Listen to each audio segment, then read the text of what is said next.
Hey guys, welcome back to the Thinking Habit. Today we're diving into one of the most important truths you will ever hear, not just in Neville Goddard's work, but in life. Today we're going to go over chapter 2 of Neville Goddard's book, Consciousness is the Only Reality. So, consciousness is the only reality, not your job, not your relationships, not your bank account, not the conditions you see. The only true cause of your life is your consciousness. And this means that it's not about what you observe, it's about the observer, you. Everything you experience is a reflection of the state of consciousness you live in. Life is not reacting to you, life is literally mirroring you. On the screen, I'm sharing the Consciousness is the Only Reality mind map that I created for this chapter.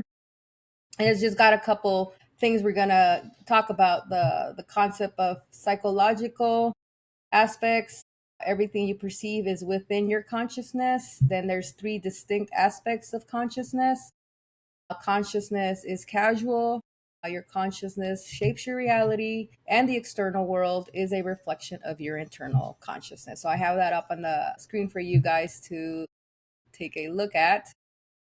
But let's start getting into this and let me break it down in simple terms for you guys. You don't experience the world directly, you experience the version of you in it. And this is filtered through your awareness, through your beliefs, through your own assumptions, and your own emotions. Your outer world, your money, your health, your love, is a mirror. And that mirror reflects back what you're conscious of being. So if you're constantly aware of being broke, if you're consciously aware of being unlovable, of not being good enough, then life will show you more of that. But if you start being aware that you're abundant, that you're loved, that you are worthy, then you begin to see that reflected back to you. And Neville puts this perfectly for us.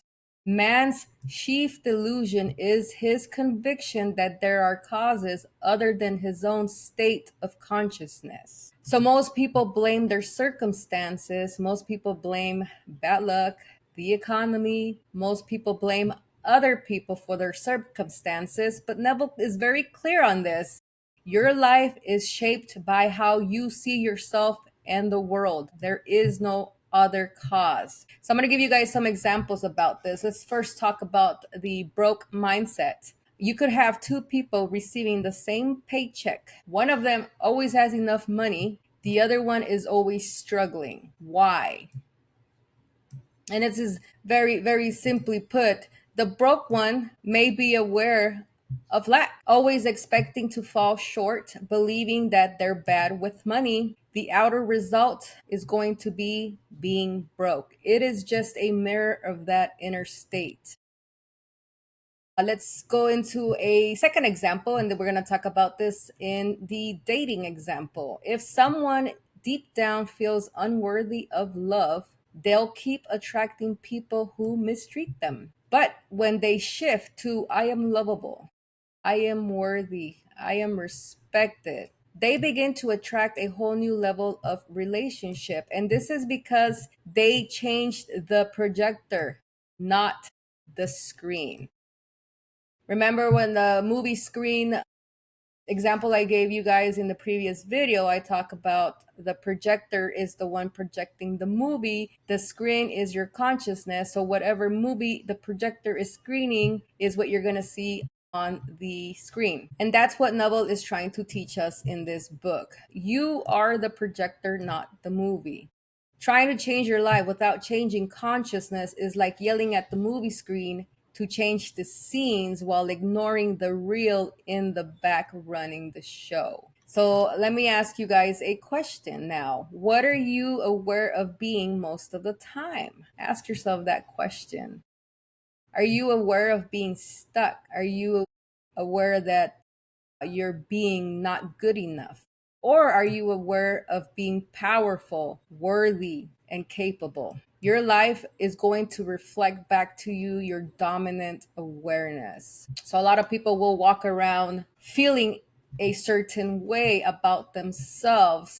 And whatever that is, whether it is, I feel that I'm stuck, or I feel that I am unlovable, I feel that I'm always broke, then your life is going to mirror that. Life it will literally reflect more evidence that you, sir or ma'am, are absolutely right. You are unworthy. You are always broke. You are not lovable because this is the state you are in. So we must develop awareness and get ourselves out of that state. Another thing that Neville talks about, and I wanted to bring up, was magnetism. And he talks about this briefly in this chapter. But magnetism is not created, okay? Magnetism is displayed. And the second I understood this in the book, my life and my mindset were shifted.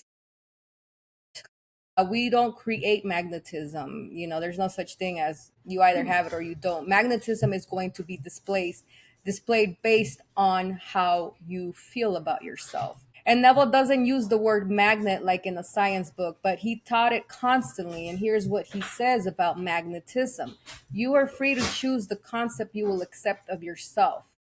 The higher concept of yourself is the magnet. That should be your aim. Your aim should be, I want to be the highest concept of myself. And then your magnetism will be displayed. So the higher concept of yourself, the you that is already abundant, the you that is already powerful, the you that is already loved, that is the magnet. And when you live from that identity, you will pull experiences into you that match it. So let me give you a example about how magnetism works. Let's say you go in for a job interview and you walk into the interview feeling unworthy, maybe a little nervous, maybe a little desperate. You will repel opportunities because you're carrying that energy when you walk into the interview. But when you embody, I am valuable, I belong here, I radiate confidence, people feel that. The energy shifts, you become magnetic. The same thing applies for relationships. If you believe people will always leave me, then you're in a state of abandonment. And guess what? Life will echo that back to you. But if you shift to, I am whole alone, I am loved alone, I am safe alone, then you will attract people that will reflect that back to you. So how do we become magnetic? Well, first of all, you got to choose your higher concept. So you got to choose a higher concept of yourself. And this is not a wish, it's claiming that you are that higher concept of yourself. You have to start telling yourself that you are abundant, that you are chosen, that you are powerful, and this is your magnet. Step two would be to feel as it is already real. And Neville talks about this a lot. Neville even has a book called Feeling is the Secret when he talks about this and goes into more detail about this. It's not enough to just think about it. You must feel it in your nervous system. You must let it settle into your being. So you must pick the concept, your highest concept of yourself, but you also have to feel like it is already real. You have to feel like you are your highest self. Step three is live from it internally, and you live from it internally now in the present moment. You don't wait for evidence to come knocking on your door. You feel rich before money comes to you. You feel loved before the person shows up. That's the magnetism, and that's faith in action. And then step four would be return to it constantly. Doubt will come into your mind like a thief in the night. I mean, doubt will always be there. So fear will show up, but you rise in consciousness every time you start getting into the habit of choosing your new concept. And this is going to make your magnet stronger. So let me give you guys another visual to get this all clicked in for you guys. We're going to talk about the movie theater analogy. And you're watching your life like a movie on a screen. Most people try to change the screen. They try to change something outside of themselves. But the screen isn't the cause. The projector in the back is the cause. The projector is you. Your consciousness is running that projector. If you want a new scene, you don't fight the screen. You change the reel. Another analogy I can give you guys to give you another visual is the example of the glasses. You'll have two kids in the same room. One of them is wearing red glasses, and so everything is going to be red for this child. One is wearing blue glasses, and so everything looks blue for that child. The room is not changing. The only thing that's changing is the lenses, and they are filtering everything based on the lenses they're wearing. The lens is your awareness. So if you practice that daily, then you can start making some shifts in your life. And how do you do all of this? Well, first of all, you're going to have to identify the state that you want to live in. You got to ask yourself, who would I be if it was already done? How would I think?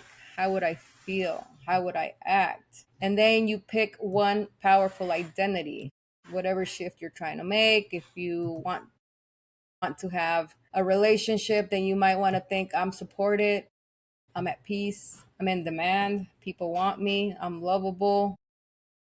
If you want more money, then you would, change that to I am wealthy, I am always with enough money, money flows to me.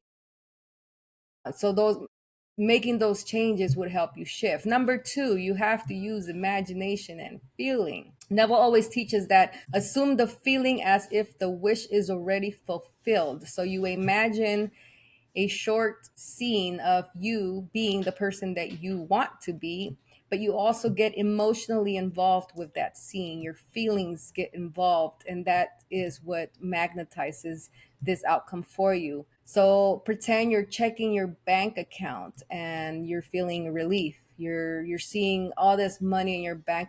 How would you feel? That's where you got to take yourself. You got to take yourself into how would I be feeling when I see all this money in there? I would feel joy. I would be ecstatic, right? Because all this money is in my bank account. So you focus on that feeling.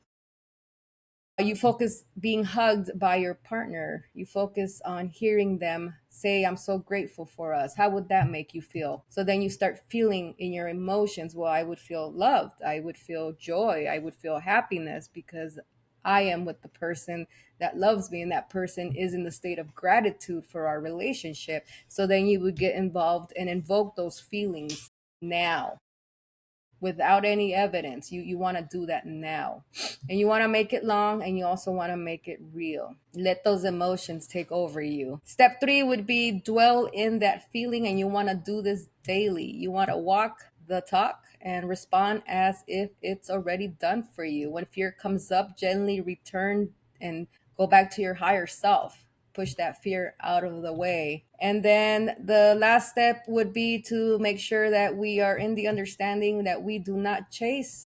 We don't micromanage the how. We don't worry about how things are going to happen. We just have to be in a state of knowing. You have to be in the state of knowing that this is going to happen. You're waiting for it. It's like Christmas. You're waiting for Christmas. You're waiting for your wish to be fulfilled, and you are in the state of knowing that that's coming. We all know Christmas is coming. We all know it's December 25th. So when you're in a state of knowing, you don't know the date your wish is coming, but it's coming, and you know that. And then life will shape itself to match your new vibration. So here's the bottom line on this chapter. You don't get what you want, you get what you are. So you have to think like the new self, you have to feel like the new self, you have to act like the new self. You do this consistently, and your outer world must reflect it. So let me end this with one of Neville's most powerful quotes. Change your conception of yourself, and you will automatically change the world in which you live. So stop trying to change the mirror, change what's reflecting, become the new you, and watch your world reshape to match it. I'd like to thank you guys for joining me today for the promised chapter 2. I will be working on chapter 3 coming up in the following week.